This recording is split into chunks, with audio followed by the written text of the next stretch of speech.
Burung merpati. Burung merpati terbang ke kota. Cakep. Hinggap sebentar di atas menara. Cakep. Kelompok 3 hadir menyapa. Kupas tuntas prinsip pengembangan kurikulum bersama-sama. Saya Nela Fatima Suraya dengan NIM 2407973. Saya Sinta Puspita Dewi dengan NIM 2407281. Saya Raisa Maharani Fatihah dengan NIM 2408866. Kami dari kelompok 3. Kurikulum itu apa sih?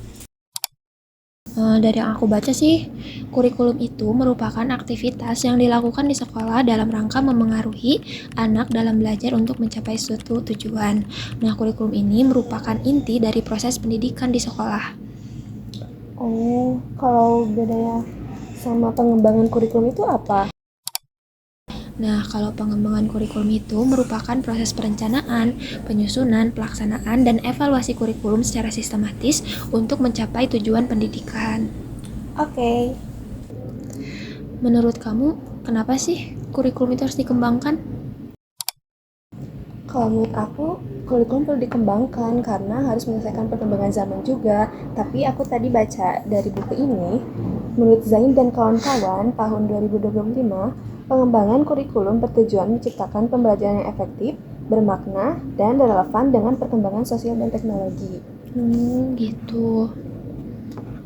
Kalau prinsip-prinsip pengembangan kurikulum, kamu tahu nggak ada apa aja? Belum tahu, gimana kalau kita cari bareng-bareng? Ayo, kita cari yuk. Yuk.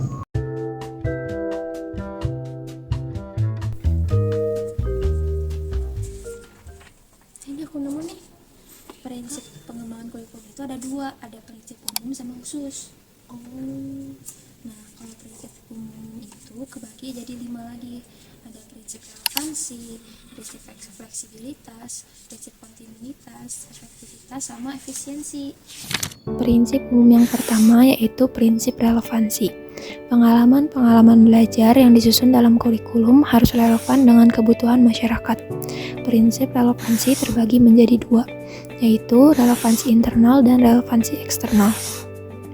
Relevansi internal adalah bahwa setiap kurikulum harus memiliki keserasian antara komponen-komponennya, yaitu keserasian antara tujuan yang harus dicapai, isi, materi atau pengalaman belajar yang harus dimiliki siswa, strategi atau metode yang digunakan, serta alat penilaian untuk melihat ketercapaian tujuan.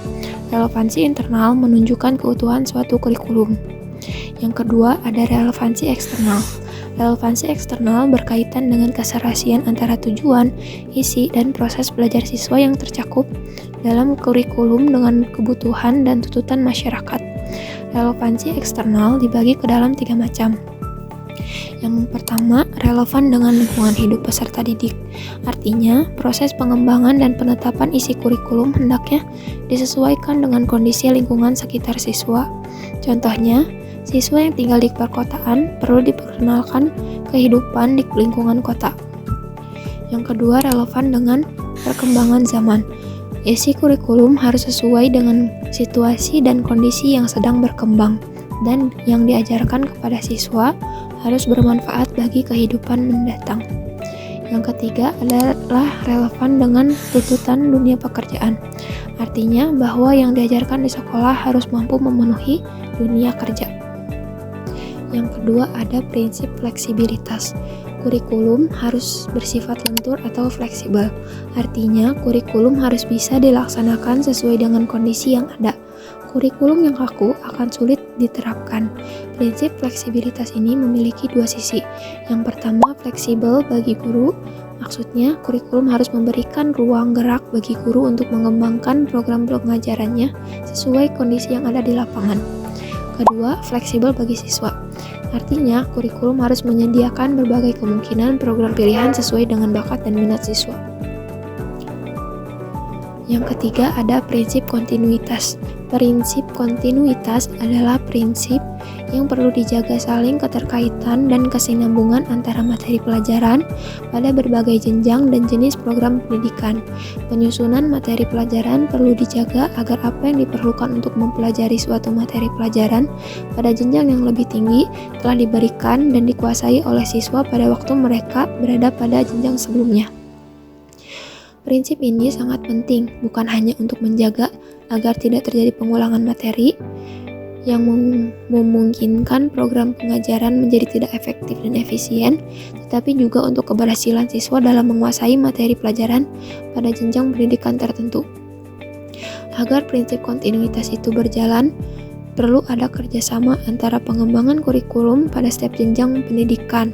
Misalnya, para pengembang pendidikan pada jenjang sekolah dasar, jenjang SLTP, jenjang SLTA, dan bahkan dengan para pengembang kurikulum di perguruan tinggi.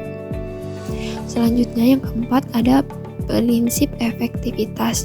Prinsip ini berkenaan dengan rencana dalam suatu kurikulum dapat dilaksanakan dan dapat dicapai dalam kegiatan belajar mengajar.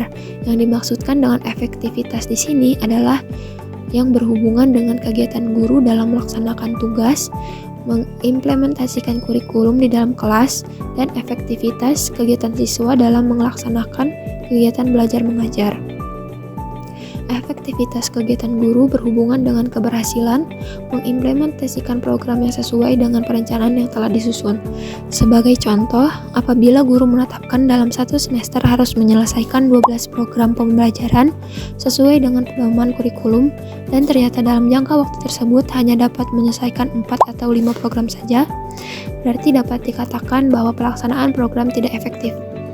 Efektif kegiatan siswa berhubungan dengan sejauh mana siswa dapat mencapai tujuan yang telah ditentukan sesuai dengan jangka waktu tertentu. Contohnya, apabila ditetapkan dalam satu semester dapat mencapai sejumlah tujuan pembelajaran dan ternyata hanya sebagian saja yang dapat dicapai oleh siswa, maka dapat dikatakan bahwa program pembelajaran siswa tidak efektif. Lalu yang terakhir ada prinsip efisiensi. Prinsip efisiensi berhubungan dengan perbandingan antara tenaga, waktu, suara, dan biaya yang dikeluarkan dengan hasil yang diperoleh. Kurikulum dikatakan memiliki tingkat efisiensi yang tinggi apabila dengan sarana, biaya yang minimal, dan waktu yang terbatas dapat memperoleh hasil yang maksimal. Kalau prinsip khusus ada berapa?